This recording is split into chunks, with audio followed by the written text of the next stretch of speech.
Hey, what's up? Welcome to another episode of our White Table podcast. Today is just going to be a question and answer from our last Tuesday young adult service, and we are in the middle of a series called Happy Ever After. First week we talked about dating, what it means to be, single, what it means to be single, how to be single the right way. This month we talked about now if I'm ready to mingle, what do I do? How do I approach dating? How do I get a date? How do I talk to somebody? All those things. So I'm excited. We got 12 questions. Yes, sir. I just now read them about 10 minutes ago for the first time, and so we're going to rip these questions. Some really good ones, actually. Yeah, I'm excited. Hey, before we get started, a couple things. Derek, he doesn't know I'm asking these questions. All right. Are you reading any good books right now? Am I reading any good books right now? I'm reading Crazy Love by Francis Chan. Old school book. Old school. But Favorite it's book really I ever good. read, though. It is a really good book. Reading it for the second time. I get a lot of questions about people's time management because people think I'm disciplined, I guess. But there's a really cool book I'm going to show right here for if you're watching on YouTube. Time Management Magic by Lee Cockerill. He's a former Walt Disney vice president. He talks about, it's actually really incredible. So maybe we'll do a service about time management later. But Okay. if you're struggling with time management, incredible book. Interesting. Other questions? So Derek and I, we had a goal. We were trying to do some workouts last week, and we both hit PRs in our bench press. Derek's on a weight loss journey. Yes, I am. I just ate 4 handfuls of peanuts. Yes, you did. I threw the peanut bag away and then got it out of the trash can to finish eating the peanuts. Well, you probably should have mentioned And that part. That's okay. Derek is on a, what do you call it? I'm on a carnivore diet. He's been very disciplined. So from free food to fine arts to me eating peanuts in the office. I've been on it. How much weight have you lost? I've lost about 38 pounds. 38 pounds. Yes, sir. So Derek and I both bench pressed last week, and we both PR'd. And so what was yours? Mine was 190. 290, Poppy. 190. 290. Yeah, 290. Sorry. 290. I did 270. We're both going to hit 300 this year. Yes, sir. So let's get to the podcast. All right. Let's talk dating. All right. So I have, again, like you said earlier, 12 questions for you, and we'll just hop in. All right. So first question is, how do I know if I'm ready to date in a healthy, God-honoring way? Just an update. Bella is in the office. She's taking notes. She just doesn't want to be seen on camera because she's taking such diligent notes as we talk about this. She's also staring at him. All right, let's go. Just had to give an update. People want to know where you are. They miss you on the podcast. Yeah. All right, go for it. Ask the question again. All right. So the first question is, how do I know if I'm ready to date in a healthy, God-honoring way? We did talk about this in the service, and so we look at Adam's life. Really, Adam knew who God was. He was whole. He was healthy. You got to ask yourself those things, not just because something looks nice, but the person you can't dictate when they come into your life. The only thing you can dictate is when you're ready. So preparation is key. So how do you know if you're ready to date? Are you whole? Are you healthy? Are you able to forgive people? Do you have past hurts, past wounds? Do you have purpose in your life? Are you okay not dating right now? Meaning, do you have rest? Yeah. And those are kind of the things that we get from Adam's life. But I would say while you're single, the biggest things to work on is work on your health, work on your finances, get friends, get boundaries now, because when you do date, it's harder to come up with those boundaries are in your life. So make a list now. What will you be okay with? What will you not be okay with? What are personal boundaries that you have when you are dating? Get some hobbies. That's good. Like right now, I just wish I can go play pickleball every now and then, and I got a wife and kids, so I can't. And so, yeah, get some hobbies. How do you know when you're ready? Again, you know your relationship with God. Are you really healthy? Are you really whole? Do you need to forgive people? If you can't forgive yourself, you probably aren't ready for a relationship if you're still holding on to stuff. So, yeah, it's a good answer. All right, our second question is, what are green flags to look for when pursuing or being pursued? The question that is on everyone's mind. What do I look for? Green flags is the fruits of the Spirit. So when I'm around the person, Galatians 5, I don't know the exact verse. Galatians 5, though, it says the fruits of the Spirit. There's 9 of them: love, joy, peace, patience, kindness, goodness, faithfulness, gentleness, self-control. When you're around this person, do they distribute those qualities or not? That's probably the greatest green flag. I would also, how do they treat people? Yeah. How are they at restaurants? Are they rude to the waiter and waitress at restaurants? Like when they're late getting their food, Yeah, they for may sure. be rude to you. So how do they treat people around? Do they always have drama surrounding their life? That's a huge red flag. So, how do they talk about people? Do they gossip about people? All these things that you get to see on a different side when you're friends with them, versus the fruits of the spirit. Are they showing love, joy, patience, kindness, goodness, faithfulness, gentleness, self-control? So those are the greatest green flags. Do they love God? Are they a giver? Like, I don't know what area of your friendship you Yeah, talk about. Are you a tither? Are you not a tither? But it does say a lot about your character and your life of whether you really trust God or not. So those are probably green flags for me. those are really good. All right, our next question. Attraction too. You should be attracted to them. Well, yeah, You should. that's probably really important. People think we're not going to talk about it, but if you're not attracted to them, it's probably not a green flag. No, that's a big red flag. All right. Our third question is, how do I make sure my desire to date doesn't become a distraction from God? That's huge. That's kind of a tough one even to answer. How do Yeah. I make sure that my desire for God is staying on top of a desire to date? Many times when we want a physical need, it does overtake because we're consumed by it. I would say probably the best predictor you have of that is your mentors in your life. Being open and honest with them, being vulnerable. Vulnerability is not somebody coming to you and asking you a question and then you being truthful. That's honesty. Yeah. Vulnerable is you're coming to let people know this is what's on my heart. This is where I am That's before they good. have to ask.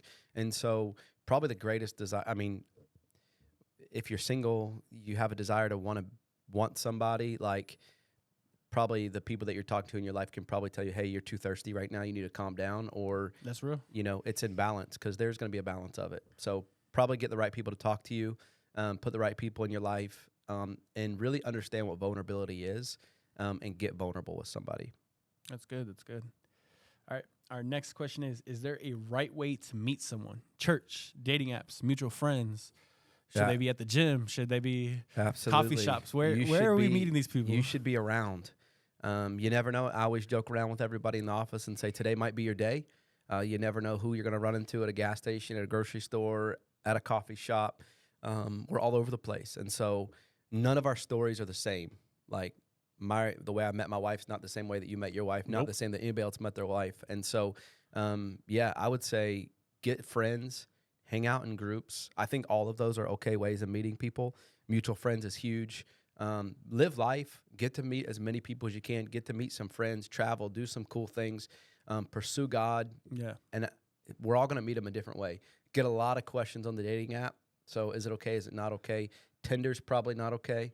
There are different focused apps. For And sure. so I don't know. I think there's a point where a dating app is probably like, I'm going to use this. And there's probably a point where I also don't want to rush and use it too soon either. If I'm 19, I'm probably not jumping onto a dating app. If I'm 25, 26, maybe I am using that. And so I don't think there's anything wrong with them if the purpose is right, your heart's right behind it. It's still making the boundaries for what does that look like. So Yeah. I swipe, I'm interested in somebody, they're interested in me. Now, what do I do with that? Yeah. Right? How am I setting up that meet? Am I still being cautious? Am I still following my boundaries? Is probably bigger than if I'm using it or not. I know people that met their spouses on dating apps, and Yeah. I've personally never been on one, but it's hard today. So I think the way that you're doing it. But to answer the question, is there a right way? Absolutely, the right way is look for friends. Don't look for a spouse. And one day, one of your friends is probably going to turn into that person. It just takes one, right? Yep.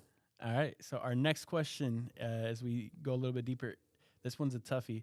How do we navigate differences in theology, values, or personalities? There was another question that was similar to that So too. another one that was close to that was also how do you navigate like cultural differences and stuff like that? So answer those together. First off, if difference in theology is probably a no-go.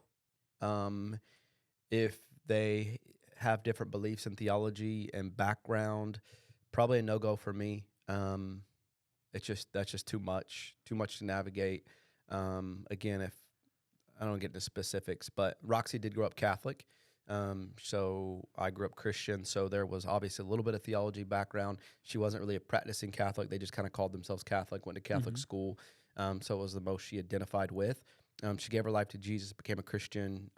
Our theology's backed up before we started dating, all those other things. But if you're like, hey, this person is a Muslim and I'm a Christian, there's probably too big of hurdles to overcome, because at the end of the day, you may think, well, we can handle it, but one day you're going to have kids in the mix. Yeah, And where the big arguments are going to come in is, now, how do we raise our kids? for sure. These grandparents want them to do this, and these grandparents want them to do this. And it is so hard raising kids already with different views and everything else. And so, yeah, I would say theology is a no-go for me. My relationship with Jesus, and their relationship with Jesus has to be number one.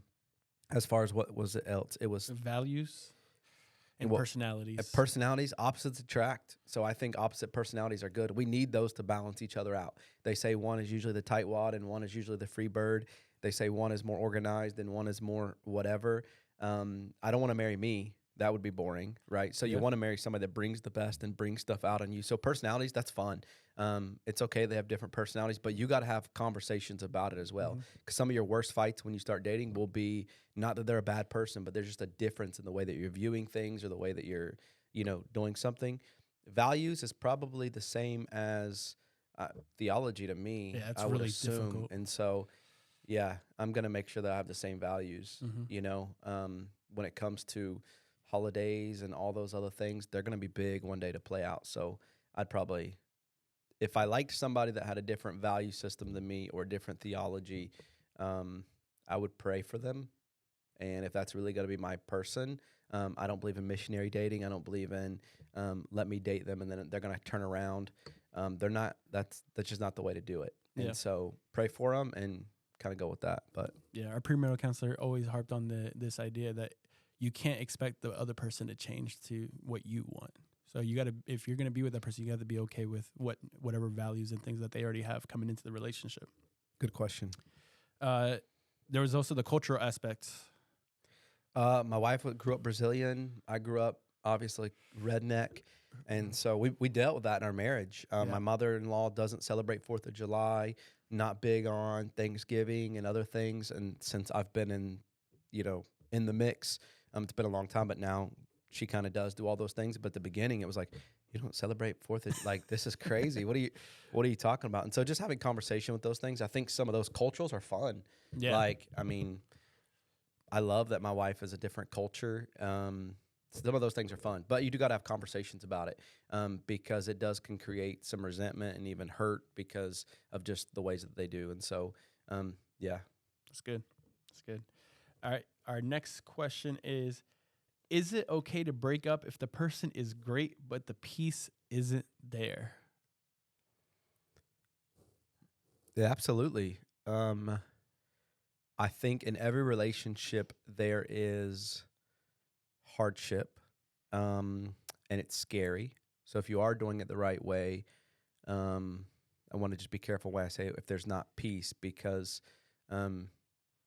yeah, every relationship has difficulties and it's hard. However, you should be confident.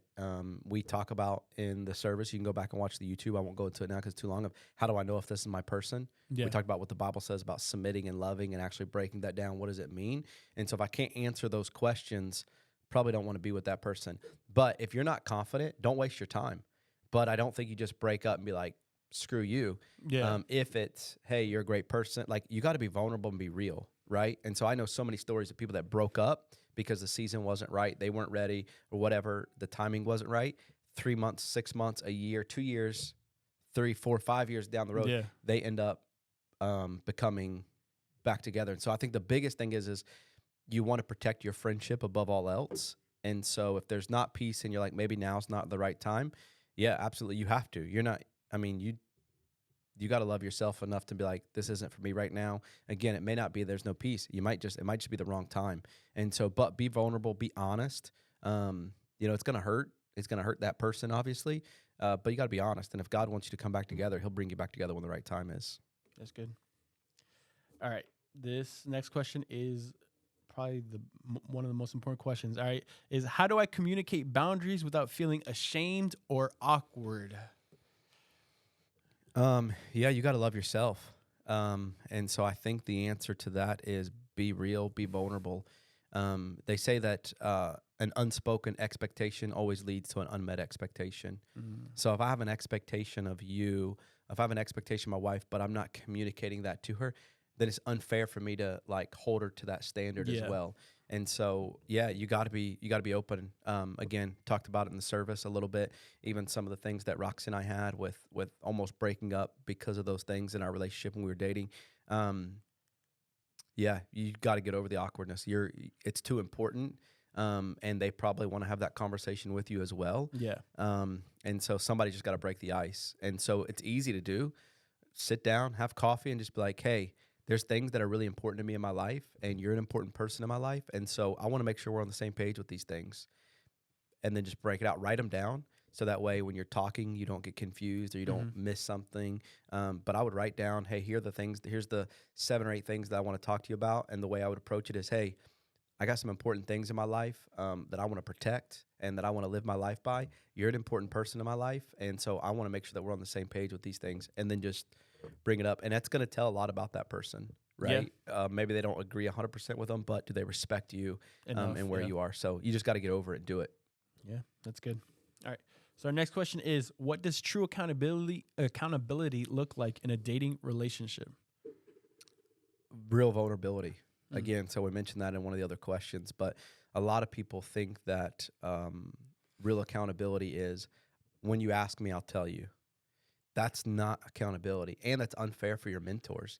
You're Yep. putting so much on your mentors. They're gonna they can't be the one. They're not mind readers. They're not the ones to sit and ask you. It's not their job. Yeah. Their job as a mentor is to be available for you.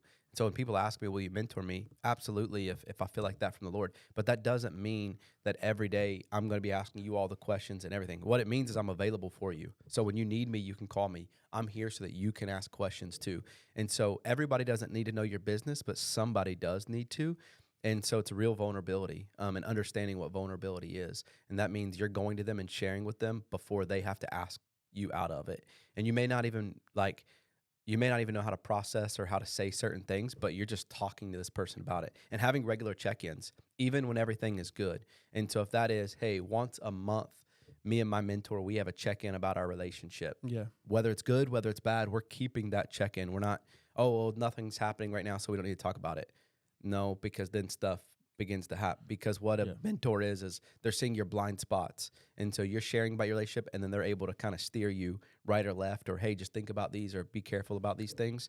And I think it's important for you may have different people, but also that your mentor has a relationship with whoever your person is as well. That's good. So, yeah, be real vulnerable. So this isn't one of the questions, but just talking about this kind of brought it to my attention. What is your accountability to each other when you're in a dating relationship?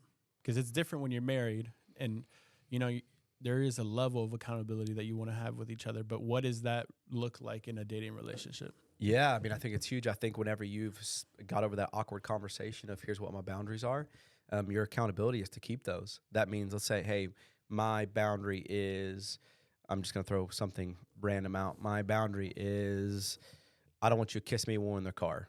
Again, maybe we're crazy, whatever, but just throwing something out to talk about it. So if my boundary is, hey, we're in the car, I don't want you to kiss me because I don't want it to lead to anything else. And so, you can give me a kiss outside the car, but I don't want you to kiss me inside the car. Just throw it out there as the boundary.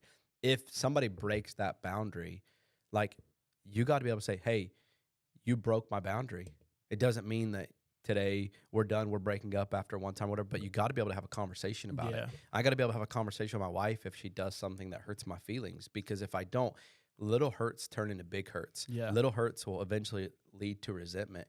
And so I think a lot of times we have these flags. Even sometimes these may lead to red flags in relationships, but because we're scared to bring it up, we don't, and then it leads to resentment. And now we're getting married because we don't want to break up or we don't want to do all these things, and then we're entering into our marriage in a honeymoon phase, but really holding resentment towards the person, which is never going to turn out well. So, yeah.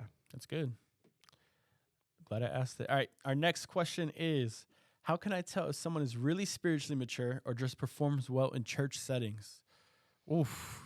Fruits of spirit and time. Fruits of spirit and time. And so, again, that's why you got to take those things seriously. That's why you got to find out what do people say about them? What do their friends say about them? The longer that you hang out with them, you'll be able to see, because people can be fake for a season, but when they're outside of church and they're hanging out in groups, they're going to let their barriers down and they're going to be who they really are. And so do they joke too much? Do they take them too far? All these other things kind of lead into some of those. And so it's time. And that's why if you are in a place where you're like, okay, I have all green lights from this person. My mentors have said it, like they feel good about this person. We're going to start dating. You really find out who somebody is when you're alone with them, like Yeah. really, really quick. And so that's why you want to take those as slow as possible at the beginning. That way you're really finding out who they are, because every relationship has baggage. Every relationship, if you are in a relationship and you're going to break up, it's going to carry baggage into your next relationships. So you don't want to pack a bunch of baggage. Yeah. But there are seasons where, hey, I didn't know and I thought it was all good. And then when I started dating and we were alone, we realized this is, so you just want to take those as slow as possible at the beginning to kind of mitigate some of that stuff. Yeah, that's good. All right. Our next question is, how can I guard my heart without closing myself off?